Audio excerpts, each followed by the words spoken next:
Hello, all of my role-playing peeps. It's me again, +4 initiative bonus. I went back to my tried and true method of what we're doing right now. This is kind of me talking to the camera. That's about it. The reason why is because I've had a lot of difficulty out of a new editing software that, let me wipe this off real quick. Maybe you can see me a little better. Haha, you can. I've had some issues with some new editing software that I've had. I've tried to upload a video 6 or 7 times, and I got it up, and then there was a watermark on it, and then I got rid of it, and I finally got it up, and it is fine. It's finally up and going. It's working, but I'm going to do this so I don't have to do much editing. I don't know if it was so much editing that I've done to the video or what was going on. But I seem to get a little better response when I do videos like this, so this is the way we're going to do them for at least the time being. This is actually an update on our D&D game that we played last night on Monday. Today's Tuesday. We played it it was just a short, really ultimately was just a short session. Last game, if you remember the last update I did, that we fought the were-crocodile and his minions that were were-rats, and we had such a difficult time killing them and getting them. Then we had somebody go down, and finally we were at a point of rest in this forest this cursed forest that we were in. So we spend the night at the cabin. We spend the night. We make sure the cabin is secure. We pile the dead bodies up on the edge of the little clearing around the cabin that we were at. Things of that nature. Well, Milo and Fred take the first watch. Well, when they take the first watch, they hear these ungodly screams and wails and things like that outside. So Milo and Fred go to the window. They don't go outside, they go to the window, and they check to see what's going on. Well, they see what looks like these wraiths of some kind pulling the souls out of these dead bodies that we piled up of the were-croc and the were-rats, and were devouring the souls that we physically could see. So what does Milo do? He closes the curtain and looks at Fred and goes, shh. So what happened? Well, when he closes the blinds, he sees these runes on the blinds themselves. Come to find out, there's a warding spell on the cabin. So when you're in the cabin and the door's closed and locked, there is a protection spell on the actual cabin. So we were safe. So first part of the night was fine. All we see is that, so we were just like, be quiet. Next watch, there was nothing really that went on.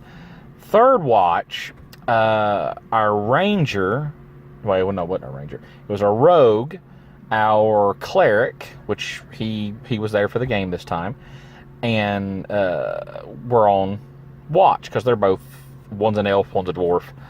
So the one only had to meditate. Now, mind you, this is a 3.5 game, not a 5th edition game. They start hearing scratching from up under the cabin.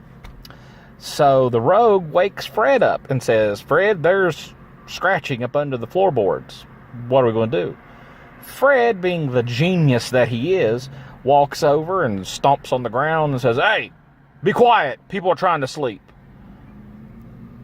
Well, it starts to make even more racket. So Fred opens the door, unlocks and opens the door. It's just about dawn, and this like gooey hand tentacle thing comes up onto and into the cabin.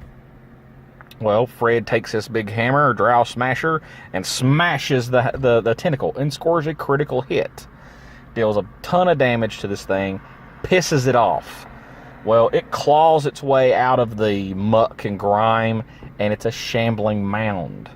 And we engage in combat with this thing, and luckily it did hit Fred a couple of times. It dealt some pretty decent damage to Fred, but just action economy. There was just too many of us and not enough of it, and it we wound up killing. We did wind up killing it. So we kill it, and when we move, and then we decide that morning, since we're up, we eat, and then we press on. Well, we actually took a vote. We could either go back, or we can go forward. We're less than a day to the temple that we're trying to get to. It was 4-1. We go to the temple, so we press on.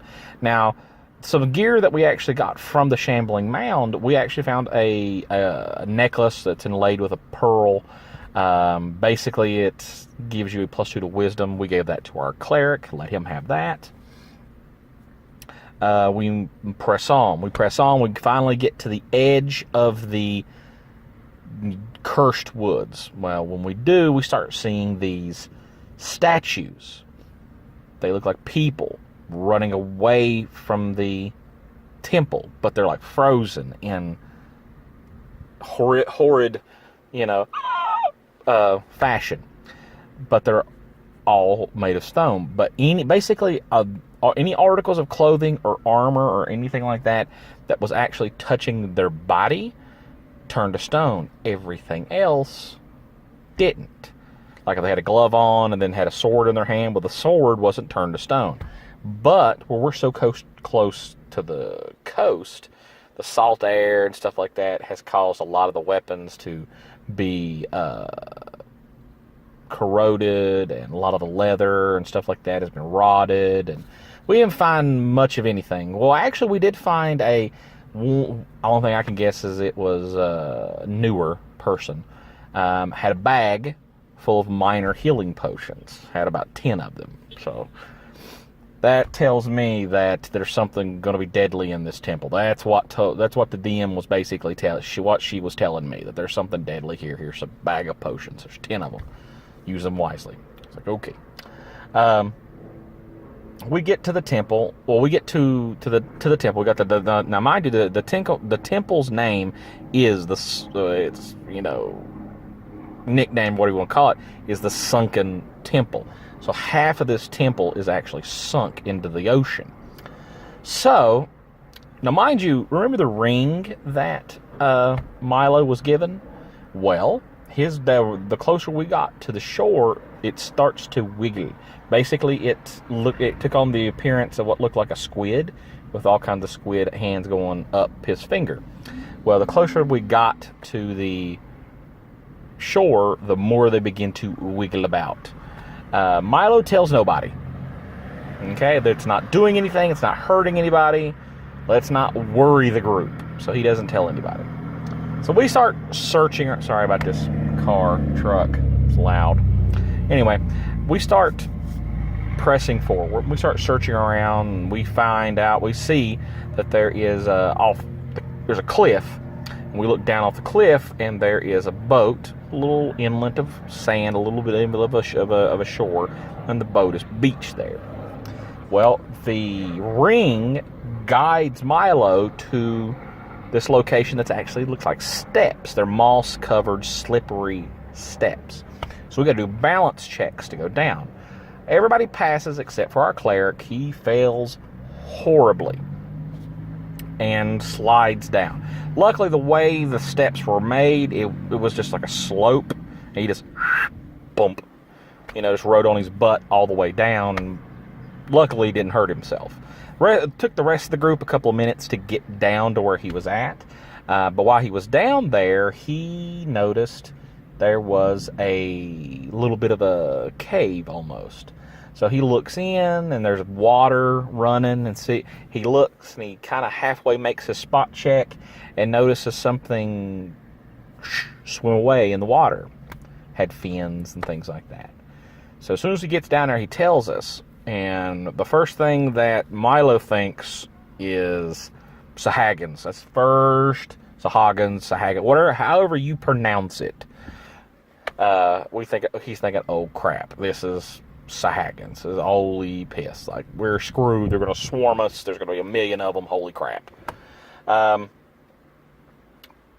group's discussing, like, well, what they've seen, what's going on. Milo goes over to the boat and looks in the boat. He sees the boat's pretty sturdy.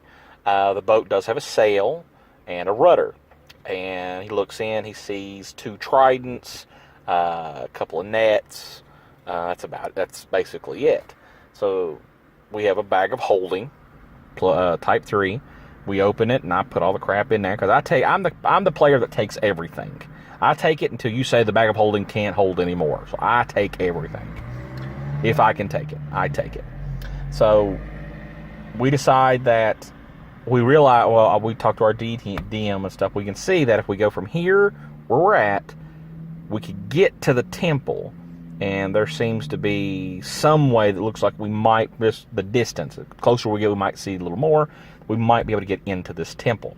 So we get in the boat. The DM keeps sending me messages through Facebook, and she sends me a message saying that the ring wants me to take hold of the rudder. So Milo says, all right, well, this is what we're going to do. I need everybody to get in the boat. I'm going to get at the rudder. So I've got the rudder here in this hand, in my offhand. I specifically said offhand. Got it here in my offhand.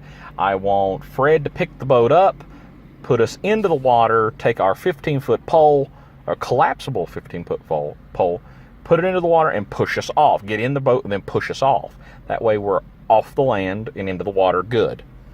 So we do that.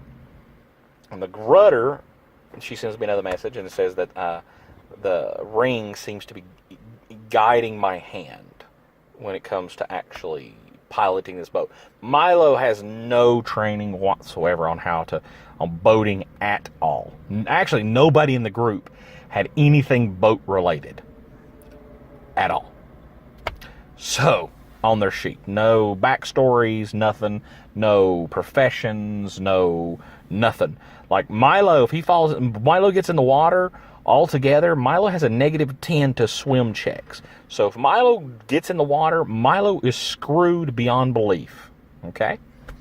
So, we start going.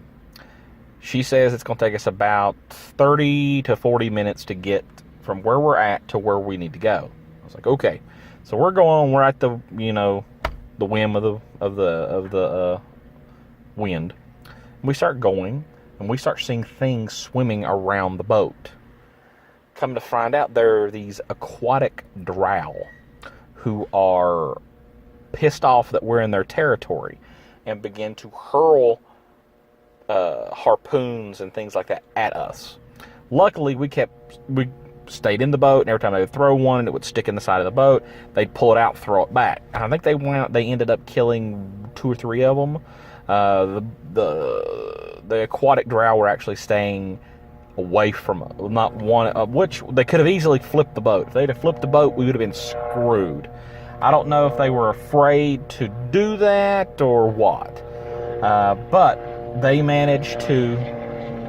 There's another loud sound. I apologize again. Anyway, so we get over there, and it was about 12 o'clock at night when we got to that point. And because of course, I had to work, and I didn't get off till late, so we get to start late.